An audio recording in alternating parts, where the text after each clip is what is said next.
as much as they're fighting for their city, we're trying to fight for our city. So I think this is a great series for the NBA. I think it kind of gives a little bit of old school vibes. I think that this is great, for kids watching who haven't been able to see old school basketball, to see this kind of reminiscent game of old school physicality. And I'm just honored to be part of it. Alcohol, right?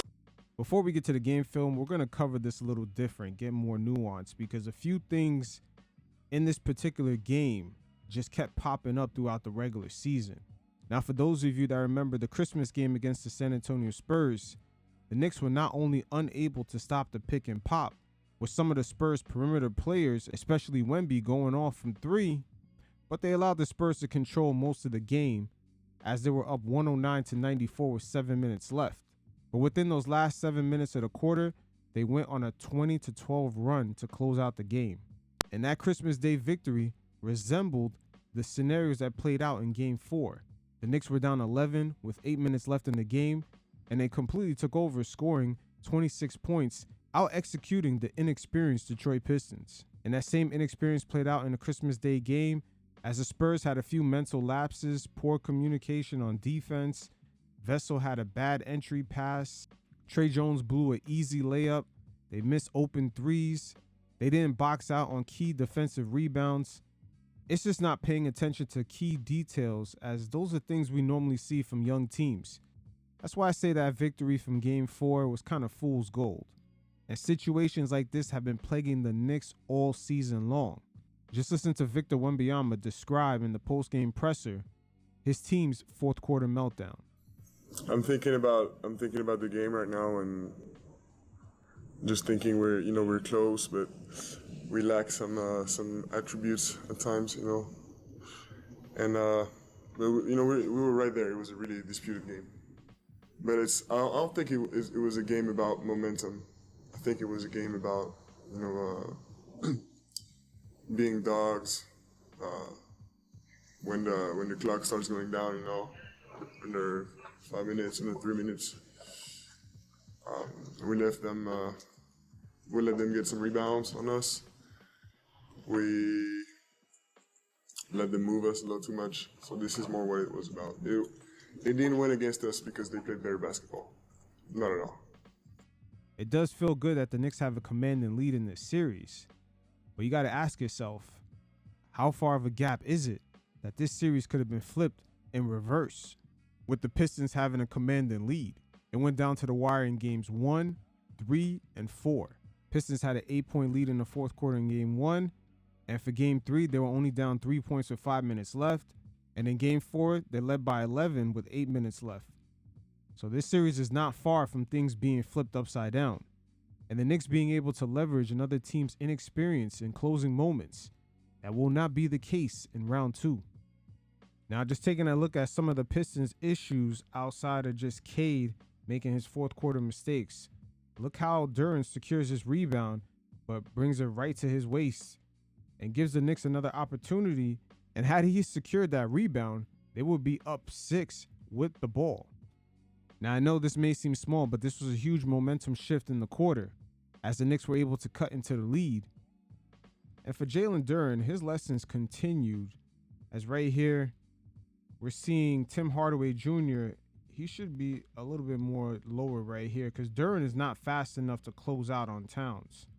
But Duren is kind of covering in case Josh Hart tries to backdoor, because right now Harris has to kind of help out with Dennis Schroeder being outmatched by OG.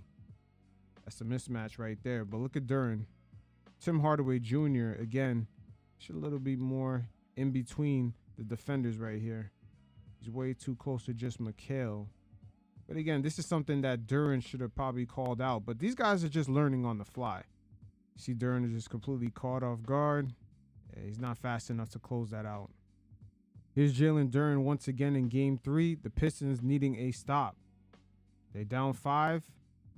And just Duren and his awareness on the court. Cade is his low man right here. Josh Hart is who he's guarding. We know Josh Hart is not exactly a three-point shooter necessarily, but he's got to close these gaps. And these are things he's going to have to read much earlier in the possession. He just sort of stunts in and allows JB to get the layup. Again, Jalen Duren, a lot of mistakes in the opening round of this series in game 2, and just him as the roll man. He's not good at this position right here. Just another turnover. A lot of costly turnovers from him. That's why I say a lot of these concepts are going to translate into round 2, because going up against the Celtics, this is going to be Al Horford. He has much better on-court awareness of where to be, and also him as a roller. He can shoot, he can finish himself, and he's smart enough to know who to kick out to. So a lot of the sloppy things that showed up in this round is going to have to be cleaned up. Now, another mistake the Pistons made in closing out that fourth quarter, when the Knicks dropped, 26 points in the last 8 minutes, is right here, just letting Ausar Thompson cook in this possession. The game is starting to get tight. The Knicks are kind of already on a run, and Ausar has been cold at this point. I'm surprised they let him go one-on-one like this in isolation. But again, Cade doesn't have much options on the floor. Just look who's out there. None of these guys going from game to game in a whole playoff series is gonna be as consistent. So we're starting to see where Cade is trapped, because Cade can't do everything in the closing moments of these games. His energy level got to be unreal unless he goes to the back and hop on one of them PEDs. But Ausar in these closing moments, he's had quite a few mishaps. I mean, that's when he's actually not in foul trouble. But for now, these things are kind of cute. But make no mistake about it, Ausar Thompson and Cade Cunningham will be an issue in the Eastern Conference going forward. They're only gaining more experience, and they've shown, especially Cade Cunningham, that he could handle quite a few things, even though, his teammates are not quite up to par. So the more polished players they put around him, he's going to be a problem in that Eastern Conference. I expect his assisting to be up and his shot making to be much more improved, especially his pull-up game. He's in the same situation Jalen Brunson was in a couple of seasons ago when he first came to the Knicks. You have a great playmaker who doesn't necessarily have the key pieces around him to open up his game. Brunson didn't have the proper shooters, the proper spacing, and now with the Karl Anthony Towns addition to the team, we've seen Brunson's game unlock into a whole new level. The pull-up game is insane. The ability for him to go one-on-one and get to his spots is a lot easier. The spacing is much better. And him just having perimeter players like Josh Hart, Mikal Bridges, OG Anunoby, who could read the floor properly and know when to make their cuts. And them also having the ability to actually finish at the cup.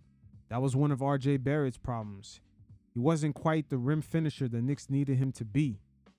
So with Cade Cunningham being at 6'6", you're starting to see where the situation's parallel. And who knows, because of his stature, his ceiling could be a lot higher than JB. We've seen him post up OG Anunoby plenty of times in this series. Okay, so hopping back to the fourth quarter and dealing with the Pistons and their issues with closing out these games. We already seen their limited options with allowing Ausar Thompson to go one-on-one, even though he was cold. And Cunningham, just like in games 1 and 3, he continues to have issues going down the stretch and is unable to keep his turnovers down. That's really been the difference in this series. Brunson, on the other hand, is actually converting and executing in very key pivotal moments.